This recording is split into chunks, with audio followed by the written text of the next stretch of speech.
Hello there, Davis and Rachel Carmen coming to you this Wednesday in the midst of the coronavirus crisis. And you may be a family that has suddenly found yourself at home with all the kids. Welcome!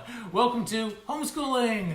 So I actually saw something on Facebook today, a good friend of mine whose kids were in a private school, and she was talking about how their first day of online school worked great at such and such school. And so you may, even if you're doing something like that, and you may be thinking to yourself, we're not homeschooling, we're doing online school with our family in our regular school. Trust me, you're actually homeschooling, but there's so much more that is possible that you may not be aware of, and that's what we'd like to share with you some today. Yeah, we don't want that to scare you. We just want to sort of take some of the scary out of the homeschooling thing. I think this might be an opportunity for us to all understand each other a little bit better. And I think often homeschooling is one of those things that's vastly misunderstood. So if you find yourself with curriculum that was sent home from your school with your kids or online, you are technically kind of homeschooling because you're doing it at home. And we just wanted to talk to you about how this looks and what we've learned in 25 years of home education. As people who did not want to homeschool, that's really an important part that I want you to understand is I get it. So many years ago, so 25 years ago. We're in our 25th year, but we remember those first years when we started. It was not our plan. Yeah, so we had bought a house. We live in Charlotte, North Carolina. We bought a house in a more expensive neighborhood than we could actually afford because supposedly it was in the best school district for our son, and we wanted the best for our son, and so we spent more than we had. We put him in the school. Long story, greatly shortened. We ended up slamming into a circumstance wherein we had to pull him out of that school and begin home educating. And even then, we only thought we were doing it for a period of time. My whole mantra the kindergarten year was, surely I can't mess up kindergarten. And we were going to put him right back in the next year. We had no vision for this, no desire for this. We wanted to just survive the 1 year. And that may be where you are. I don't know, but I just want you to know that you're among friends. We're not even here to talk you into this. We're just here to help you navigate this period of time that you're in, because we really believe that this can be a wonderful time for your family. That's what we found it to be. Although I was terrified at first, I had my own life plan. I had my own list of things that I wanted to do. I did not want to be stuck home with the kids. And yet, what the Lord has taught us, what God has taught us, has just been such a blessing to us and our family. Full disclosure, we have 7 children, 2 sons, 3 daughters, and 2 sons. We have 5 homeschool graduates. Again, not ever intending to do that. And we have 1, 2, 3, almost 4 college graduates. Our oldest 2 sons are married, and we have 2 grandchildren. We do. And so that's sort of our life story. But we've gone from actually making fun of people who homeschooled to advocating for homeschooling. And again, we're not here to talk you into it, but we do want to give you some ideas of how to make it as peaceful and as beneficial to your whole family as possible. So one of the first pieces of advice we give to families who are actually going down the homeschool path, because of that angst, that anxiety, that how is this actually going to work spending all day together, is to first just exhale and relax. So if you've ever heard of the 3 R's of, reading, writing, and arithmetic, the first R in this case would be relax. The second would be to actually read. Just sit down on the couch and get some good books and read with the kids. Yeah. So even if that's not on the official list that you're supposed to be doing during the next month or 2 with your kids, make sure you do this. Slow down and don't try and get everything done. And you're probably going to find that you're much more efficient at home. You're not waiting in lunch lines, bathroom lines. You can go with the flow. If they're really into something and the bell rings, you can keep going. Or if it's just not working right now, you can cut it short. So you're going to find some great efficiencies, but start by just stepping back, relaxing, and saying, okay, we're probably going to be at this for a month or 2. How can we make the most of it? And so we want to help you do this intentionally. So one thing that I think would be very helpful to you to do just at the beginning is husband and wife, dad and mom, y'all need to have a meeting. And I think it would be great, and we've already done this here because we unexpectedly have one of our college daughters back early because colleges have gone completely online. And so she's supposed to be in New York City, but now she's back at home, and that's awesome. But now we have our two sons, their co-op has been canceled. We have all now the sports have been canceled, right, soccer and we have such. our daughter who's home from college. So how do we help navigate this? So we had to adopt a family rhythm for the day. So when we started home educating, I was a huge advocate for a schedule with times for everything. And I loved that. I loved my schedule. We're both planners. I loved it. Problem was, it doesn't work. And so what I've learned over time, and I suggest this to you boldly, is that you adopt a pattern or a routine for your day. That this is the flow of the day. This is how we want it to go, right? And just to give you an example of a flow. So this is back, I'm thinking, when everyone was home. Our flow was we get up, we have morning responsibilities like making your bed and brush your teeth. Think all the things that you would have your kids do before they go to school, right? And you're not going to be rushed now. Right. So we get up, do our morning responsibilities, then we would have breakfast, then we would have family worship. Then we had what we called after breakfast responsibilities. So like picking up your room or walking the dog or starting your laundry. We believe that small children are capable of doing their own laundry. So everybody had a laundry day, right? And then we would have like our school time and our reading time. And so that's how we did it. And then we would meet again together for lunch. In the afternoon, they usually had things that they could do on their own. And so just adopt a rhythm. And if you, mom and dad, are needing to do work from home at the same time, we found it goes a really long way if you'll give your kids time first and really pour into them first, like sitting on the sofa and reading or playing with them on the floor. Then you can say to them, okay, in the morning, we're going to do this, this, and this together. And then I'm going to give you some things to do independently. And I'm going to go and work in my office. Kids respond really well to that. They get that. It doesn't work very well the other way around. If you want to do your thing first and then I'll see you this afternoon, you will find yourself interrupted over and over and over and over.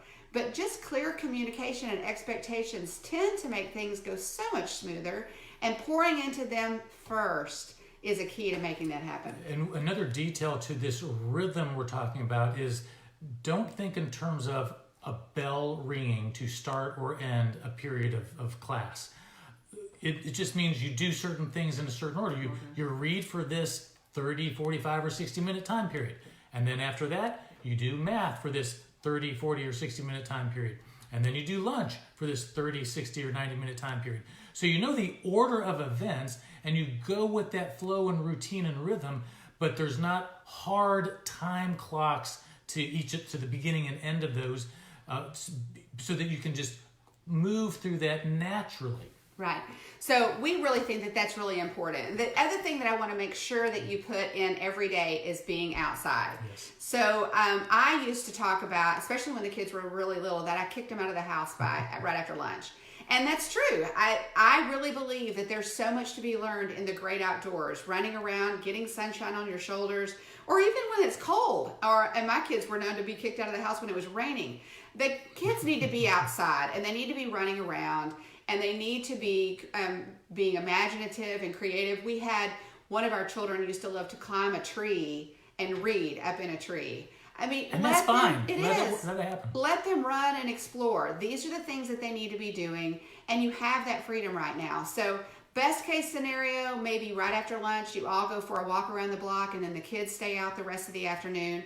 But make sure, I got to tell you, if you believe in the sovereign will of God and that He is on the throne, my goodness, how gracious is it of Him for this to happen in the spring, yes. Right? Well, everything's just coming back to life. Plant a garden together, but spend time outside every day. Get out the Frisbee, get out the soccer ball, and play together and run together and get some fresh air. I mean, as an example, I just announced to my teenage boys a little bit ago that the mulch is being delivered tomorrow and some yard equipment is being delivered Friday. And so we divvied up the jobs between me and my two teenage boys. And Thursday and Friday, we're going to be doing some yard work. And it's not just work. It's going to be fun. It's going to be bonding.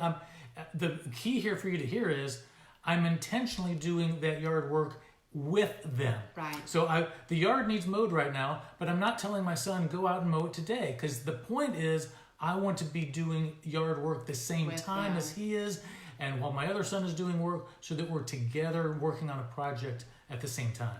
So the thread that you might see through everything that we're going to say, and we're not quite done, but is we really want to cast a vision today for you to see this as a family bonding time. This really does seem to me to be like a cosmic pause. And I think the temptation is just to run and just fill it up with as many things as we can. And even in our families, for us all to go to our 4 separate corners of the house and do what we're supposed to be doing. I think this is an opportunity for us to come together as families and to do things together and laugh together and refresh our relationships with each other, because the world has us going in all of these different directions. All of that is closed now. We can't go in all of those different directions. We're here. And we have a choice, surely, to be ticked off about that, or we can get really excited about the possibilities. And so real quick on that, there's the social distancing, which is real and important to prevent the spread and exponential growth of cases, but don't be isolated in your own home. Amen. You're in a group of 4, 5, 6, 7 in your home. Don't be off in your individual bedrooms or offices, binging on video games or Netflix. There's some great things, and we're going to be sharing some in just a minute here, that you can do as a family that will actually be enjoyable. They'll be bonding, and they could make this time a memory that y'all look back on and say, that was hard, that was a worldwide event, but that was a wonderful time for our family. Yeah, I remember when I was a missionary as a kid, and we were living in South Africa at the time, and homes in South Africa don't have central heat. And my dad was called away in my child's mind, was a long, long time. And they had this cold front in South Africa. It was really, really, really rare. And I just remember being holed up in my mom's and dad's master bedroom. My dad was gone, with a little tiny space heater. And we played this like 2 or 3 week long game of Monopoly.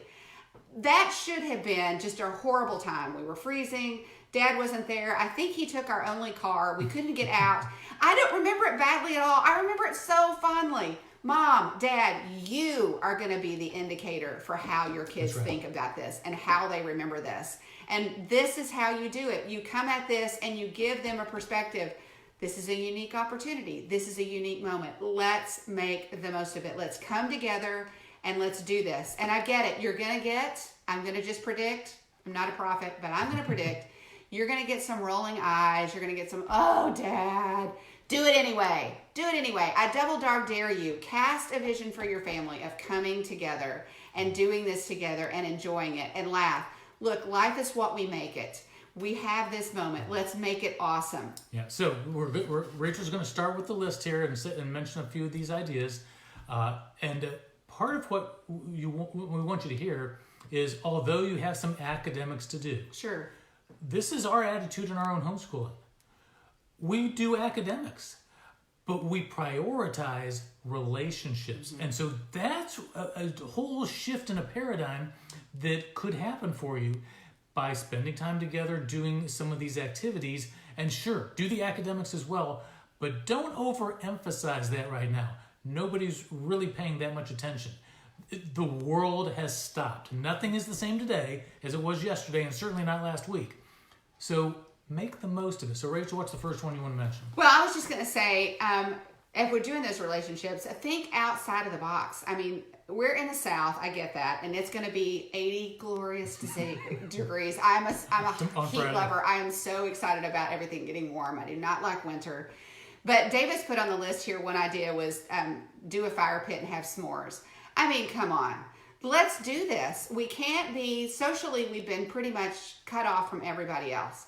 I mean, it really looks like to me the Lord is calling us back to families. I'm just going to say, He's giving us an opportunity to get back to the fundamental building block that He's given us for community, for church, for everything. Let's get back together. Let's build a fire in the backyard, in the fire pit, and do s'mores or roast hot dogs or whatever it is that you have. But do that It might be warm enough for us to camp in the backyard before this is over with, but do Yeah, we may those sleep on the fun porch. things. All right, yeah, so backyard fire pit with s'mores is definitely going to be happening on one weekend day or weekday day. The next one's one of my favorites, though, dear. And that one is? Long overdue house projects. There's plenty. I'm sure you have plenty of house projects that have gone forsaken. They're not done. But you have some time on your hands. Don't do them by yourself. Get the kids and assign some duties. And remember, it's not the project that's important. It's the bonding with your kids that's important while doing the projects. Whether it's yard work, whether it's finishing the stairs on the deck that you've neglected for months, whether it's some simple repairs, painting, staining, Cleaning caulking, out your refrigerator. you name it. There you go. Or Inside closets. Or dressers. I mean, we all say all the time that there are so many things to do. Well, what do you know? Here we are in this pause when we can get those things done. And look, again, we can do it with joy on our heart. We can do it while we're smiling and laughing and cracking jokes together. We can do this, people. We're just going to have to make the decision to do it. Now, just like in your city, they've closed the YMCA here, and gyms and common areas like that you can't go to. So be one of those neighbors that is outside taking a walk. People don't do that as much as they should. Now's the time to do it. Get the kids. Don't do it alone. Take a 30-minute walk every day. Get your exercise in, at least with a walk, if not a run or something more vigorous. But your exercise routine has changed too. Mm-hmm. So find that new option, and again, do it with your family. Yeah, our kids are going to really enjoy doing the exercise with old mom and dad. Our trainer is actually going to be putting stuff online, so that ought to be fun to see if they'll participate with us or if they'll just sit on the sidelines and laugh. But nonetheless, it will be a fun time together. It's going to be great as we do these things together. Gardening is a huge thing for me. And the tool that Davis is talking about is going to be, he's going to make a little path for my garden. I do butterfly garden every year. So yeah, if depending on how long this lasts, we're going to be able to plant seeds. We're going to be able to grow a garden. And again, we're doing that together. And for the hope of spring, look, people, I don't think that this is happening at this point in time accidentally. Millions of people praying and fasting. This is the middle of Lent season. Yes. So we're talking about death to life. That is the message of Lent, that something that was dead, us, has been brought back to life through the person of Jesus Christ. And so planting a garden is the perfect thing to do. So in our family, normally when things are normal, Things are ever normal? Well, sort of. Friday night is our family pizza and movie night. And part of what that does is it allows a reward at the end of a good, hard week of work and schoolwork. So on the movies, I'm not saying don't watch any movies, but I really want to encourage you not to binge or watch too many. But pick a day of the week that is going to be your family movie day. Mm-hmm. And people can anticipate it, look forward to it amidst all the other things that you're doing. Pick a night of the week that can be your family game night, so they look forward to that. And then on Sunday, I'm assuming your church is probably not meeting. Ours isn't meeting. Most are not meeting because there's too many people. But let Sunday still be a day where you sit back and relax and take in the glory of God, worship Him as a family, worship Him online with your church if they're doing that.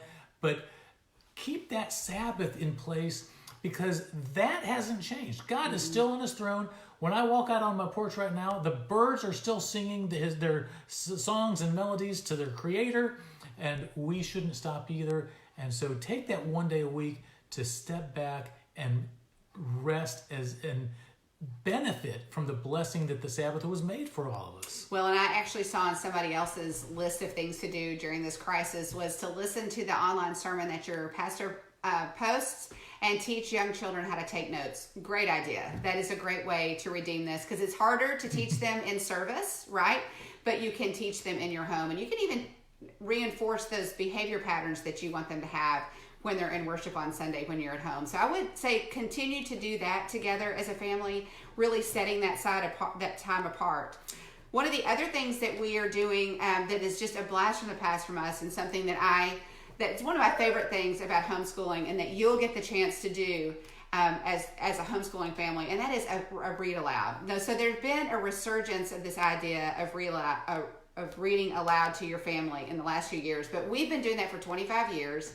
And we always had a family read aloud book that we were doing. We've read that we did together, all of us, so that I would read with all of the other kids. And I mean, we just have such fond memories of all the different books. A couple of years ago, with just the two that we have left at home, we did David Copperfield by Dickinson. Charles Dickens is one of my favorite authors, and we loved reading that together. And so we were talking to the kids that are home now, and we asked, what do we want to do this time? They chose a mystery, so we're doing an Agatha Christie book. And so we're doing that every night after dinner, so we're all looking forward to it, and we're all thinking who did it, and who's who, and what questions that we have. So really engaged in coming around something and having that as our escape right now is to think about this mystery. The mystery of COVID-19 remains in the background. Who did that? But we can read this book together and really enjoy that time together. But I had a list here of some other ones we read. Swiss Family Robinson is a great family read aloud. Anything's by Charles Dickens or Jane Austen. We've done Great Expectations, A Tale of Two Cities, Pride and Prejudice. To Kill a Mockingbird is one of my most favorite books, and it's got a lot of discussion points. We love biographies. So pick up some good classic literature. There are lots of lists online for family read-alouds. Charlotte's Web was one we did. Oh, it was such a great book. And we did The Wind in the Willows. So pick up a great book and just leave them wanting more, right? Oh, yeah. Last night when we were reading, Rachel read 2 chapters, and she said, hey, the next chapter is kind of short. Do you want me to read that? Yes, please. Don't stop. So we read that. And then after that chapter, would you mind reading one more? No, there's tomorrow night. And so that's a great, yeah, so that's really awesome. And I'm just going to warn you, spoiler alert, you start this read aloud thing now while you're all home together, it's addicting. You're really going to enjoy it, and you might even get into having different voices for different characters, and it's just so much fun. So that's a great thing that you can do together. So the last advice that I will share with you is you're home all the time until you go stir crazy and you have to go fill the car up with gas and find out it's already full of gas because you haven't been driving anywhere. But you're going to be having the opportunity, at least, to have all 3 meals together. So 2 pieces of advice. Make sure you're all actually eating together. Be in sync, have breakfast together, have lunch together, have dinner together. When will you ever have this opportunity again? Right. But that's not all. Don't just eat together. Cook, eat, and clean up together. But also make a point to have intentional conversations. Yeah. Mom, Dad, decide what you're going to do at each meal. For instance, in our house right now, our game plan currently is at breakfast, I'm reading a catechism book to the kids. At lunch, I have a short devotional book that we're going through. And at dinner, we got a memory verse that we're working through together. You can do whatever you want. Maybe you're going to read a book. Maybe you're going to have questions that you want to ask the kids and just have discussions, open discussions. But do something intentional in the conversation at each of those meals, as well as the fact that you're there. So linger at each of those meals. That can be one of the most bonding things that your kids are going to take away from this time and say, I really enjoyed all the time we spent together. And you're going to actually look at yourself and say, our kids are saying how much they enjoyed spending all this time together when we thought that would cause us to be at each other's throat. Yeah. What an irony. And I pray that is a blessing that you experienced during this. Yeah, so this seems like the moment, right, that we couldn't have predicted, and yet that we're here. And I would suggest further, however, that God is preparing us for something. That God is giving us this moment to prepare our hearts and minds for something else. And that none of us can predict. But we would be well advised to take full advantage of this moment. Laugh with your kids. Cry with them if you need to. Look, we have one of our daughters who may not get to experience her college graduation. It may get canceled as a result of that. That's tough. And there are other issues that have been, the boys' soccer league has gotten canceled and they were doing so well. There are very real losses during this time. lean into them, feel them, process them, have those conversations, and then laugh till you cry. I was working with one of my sons. He's got a project he's working on right now, and I had to take him to Lowe's. This was last week before everything broke loose. And we were at Lowe's trying to find this part. And at one point, I was sitting in one of the aisles of Lowe's, and I was laughing so hard because we could not find this one part. And I was crying, and he was laughing. Those are the kind of moments that bond you together as a family. Dare to have those. Laugh long and loud with each other, and enjoy this pause as a family. Let God bring you together. Right. So the mission at Apologia is to help families learn, live, and defend the faith, specifically homeschooling families. So whether you are intentionally homeschooling right now or find yourself suddenly homeschooling, know that we're here to help. We want to help you through this next month or two, whether or not you continue down homeschooling come the fall. But here's a few extra resources just to help you if something resonated with you. We have our normal website, apologia.com. That's apologia.com. That's where you can find our curriculum. Another is homeschool-101.com. Everything's free on that website. Devotionals, activities, downloads, things to help you live and enjoy the lifestyle of homeschooling. Rachel and I have a podcast. It's called Let's Talk Homeschool. So go to your favorite podcast app, find Let's Talk Homeschool, listen into some of our shows. We started that a year ago. And you found the Facebook page, obviously. So you're welcome to come here to ask questions, to see what else is happening.